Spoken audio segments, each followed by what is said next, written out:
monumental success, there is a sea of derivative works striving to match its accomplishments. In the case of Nyan Neko Sugar Girls, countless artists have tried their hands at recapturing its pure absurdity, but doing this is no simple task.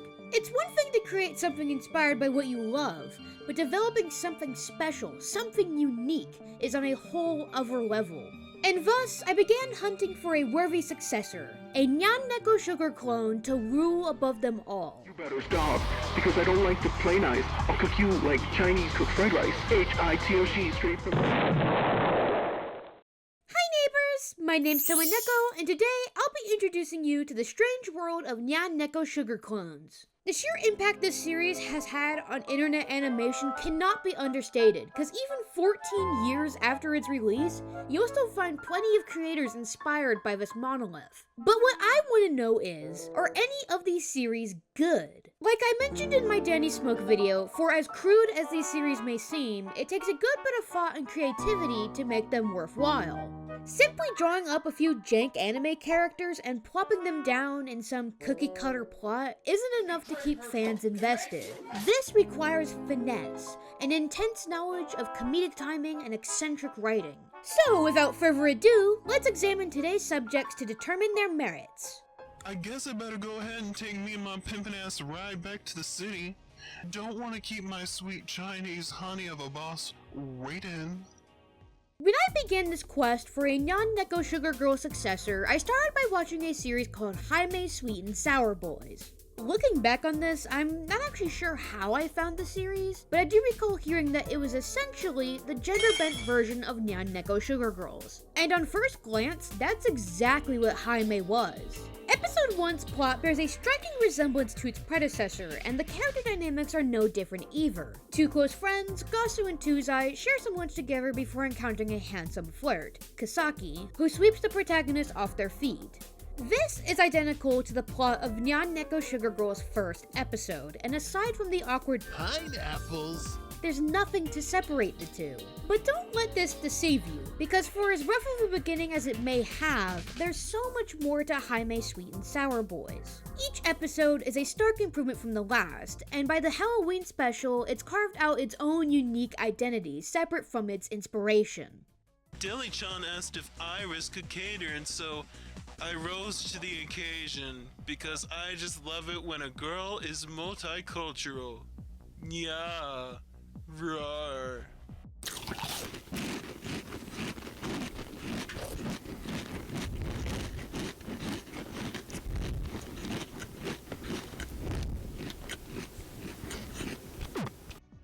They also brought over some really good crackers too. The plot's pretty simple at first, with a romantic will they won't they storyline between the two main characters Gasu and Kasaki. They both harbor a crush for each other, but won't admit to it outright, especially as Kasaki's not ready to embrace his bisexuality right away. I think I'm bisexual. Though, what I find most amusing about Highe is his tendency to derail from this plot altogether, constantly spiraling into even more absurd scenarios. Take Kasaki's job, for example. When Gasu and Tuzai first encounter him, he's working behind the cash register for a place called Iris's Chinese Restaurant. While it's a minor detail now, it comes back up again in episode 4, where Kasaki's kidnapped by an evil mistress, Megiddo. And, just why is he kidnapped? Well, because Megiddo's actually part of the League of Villains, dead set on stealing Iris's secret Krabby Patty formula. And it doesn't end there, because this group of thieves keep coming back, causing havoc for the main group over and over again. You've always got to be on your toes when watching Highe Sweet and Sour Boys, because no matter how minute a detail may seem, there's always the possibility it'll find a way back into the story in a significant way. This applies to side characters, one-off jokes, anything and everything is capable of turning the plot upside down. Like in episode 4, when we meet Tuzai's father. There's nothing to indicate he'll have any real significance beyond the information he provides about Tuzai's psychic heritage, but lo and behold, he reappears in the very next episode. This year's sexy Halloween ho is Tuzai. Sexy Daddy. Get ready for a tricked out treat, you naughty little imps and goblins. Nyan Neko! Papa, is that you? No! Take that off! I mean, put it... Doki karakimashita. No, this is just the Halloween special. It's not even a part of the main episode order. There's no way this has any bearing on the story, right? Right? Hey, did you hear that? It sounded like Gasu. We better go check on him. Oh, so sorry. I didn't even know you were porking it in there. Tosai-san, how did I get here desu? Ho ho ho.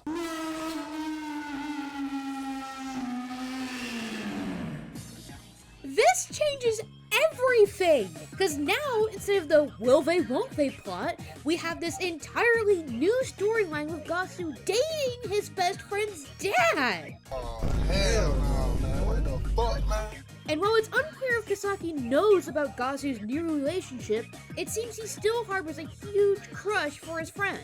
So there's no telling just where the dynamic will lead. And I haven't even talked about any of the side characters like Fire Rail-chan or Gasu's family!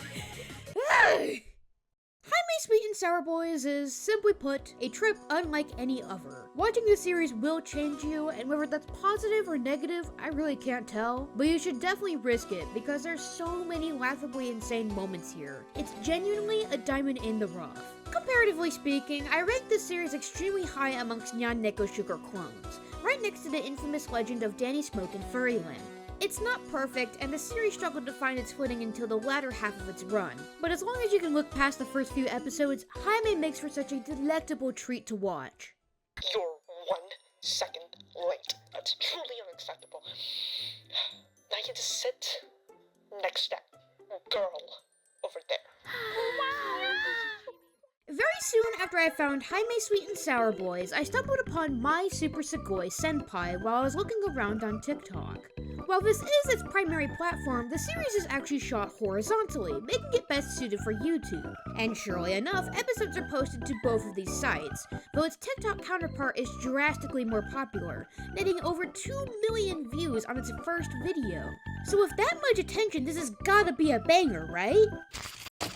Well, let's not get too ahead of ourselves now. How about we take a look and see just what this series has to offer?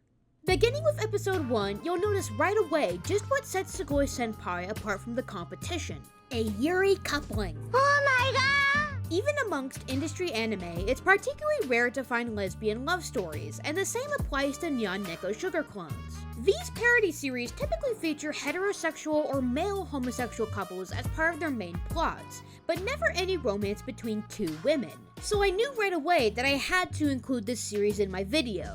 The story follows two girls, Sakura Flowers Flower-chan and Renbin Teen Minwin-san. They're both lengthy names to say the least, so we're just gonna call them Sakura and Ren. It's the start of a new school year, and after arriving late to class, Sakura is forced to sit in the last available seat, which is coincidentally placed right beside the new student, Ren, who, by the very sight of her stunning beauty, sends Sakura into a flustered mess. It's a simple, yet charming setup, and there were a few moments which did make me giggle, like the start of episode 1. But, to my dismay, this is where my praises end. You see, My Super Sugoi Senpai repeats a lot of flaws common within its genre. A majority of its comedy stems from cringe humor, basically relying on long, drawn-out stammering and stuttering to get a laugh out of its audience. And though this might be funny to some, you have to admit it's extremely cheap. And I, for one, aren't a fan of it. As of writing this video, Sugoi Senpai only has 3 episodes, but the creator is hard at work on a follow-up which I can only hope will turn this series around for the better. We saw Highe Sweet and Sour Boys improve over time, so there's no telling where My Super Sugoi Senpai might end up. But in all honesty, from what I can gather about the artist behind the series, I get the feeling they'd succeed much better if they switched genres. If you've watched Sugoi Senpai before, you'll know at the end of every episode, they flash these beautifully rendered art pieces of the main characters, done in a scratchy, almost horror-esque style. And the vibes of their other videos reflect this as well, matching unsettling music to similar pictures. Perhaps if Fruity Fruit Studios switched to analog or digital horror, then I'd be a lot more impressed, cause I truly, deeply believe this artist has immense potential. So I'll continue keeping an eye on their channel. just in case. We'll get them next time. Craving, what are you doing? Why are you eating the ball? He ate his way through the glass tube. He ate glass. Oh my god, Craving. Oh my god. Oh my god. For the final entry in this video, I wanted to present a truly unique specimen. A series so eccentric it would leave even Nyan Neko Sugar Girl fans confused. So I went searching, binging for the trash heap that is YouTube, until finally, I discovered Abomination. Abomination follows two girls, Savvy and Gravy, in their day-to-day lives at gay Highe. But little do their classmates know, this chaotic duo is actually straight. The plot sort of forgets this by the third episode, but that's no matter. The series is just funny and odd enough for me to look past it. You'll learn very quickly that the series isn't very concerned about creating a coherent storyline or string of events. All you need to know is that this one's rabid, and this one's head over heels for this fine babe. Oh yeah, and don't forget about Boily Boop. He's like their arch nemesis, but they include him sometimes on their adventures. You know, because they feel sad for him. Poor guy. And while the series does have attributes common among the Nyan Neko Sugar genre, I'd argue it pulls more inspiration from Adult Swim cartoons like Smiling Friends or Xavier Renegade Angel. Particularly when it comes to the pacing, as Abomination's episodes go by extremely fast. But it gets away with this quickened pace by keeping a central theme to each episode, so that no matter how chaotic things may become, the experience remains enjoyable. My favorite of which is episode 3's Food Quest. Welcome, welcome, hello to all. How may the Cheese King serve you today? I love you, Cheese King! I will have 50 million of your cheese sticks! For the last time, ma'am, we cannot fulfill that order. One day. Okay, I'll have 24. Thank you, Cheese King! I'd say about half of this episode had me laughing, while the other half left me sitting in pure horror. Locations like Brarby's or the grotesque delights of Master Meatward's shop especially sent shivers down my spine. I would like one pair.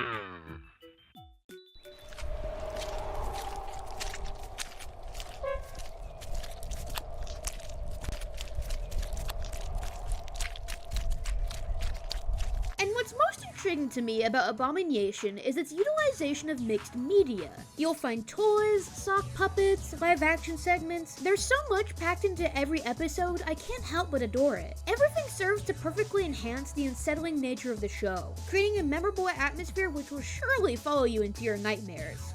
The series is an acquired taste, though an audience for it definitely exists out there. While I can't call it my utmost favorite, it ranks extremely high for me, and I'd consider it a perfect example on how to do an inspired series right.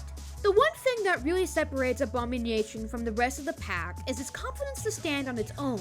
So many Nyan Neko Sugar Clones fail to match the success of their predecessors because they're too afraid to innovate.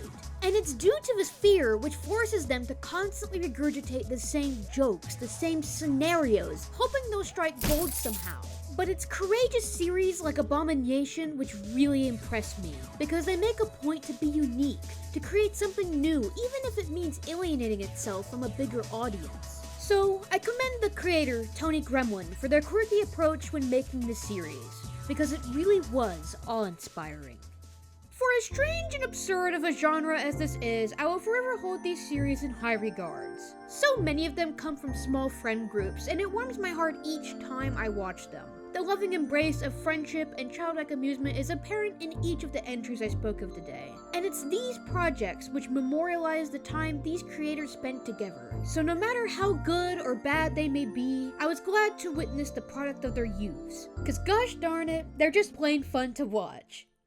Before you click off, I got some big news to tell you all. This Friday at 6 p.m. EST, I will be opening my very new Minecraft server on stream. If you'd like to play with me, go join the Discord link below. And if you want to watch me play, I'll be streaming my gameplay from 6 p.m. to 8 p.m. EST. I'd also like to give a big thanks to my dedicated mods for creating and helping run the server for me, because without them, none of this would be possible. Okay, that's enough yapping out of me. Until the next video, keep being silly!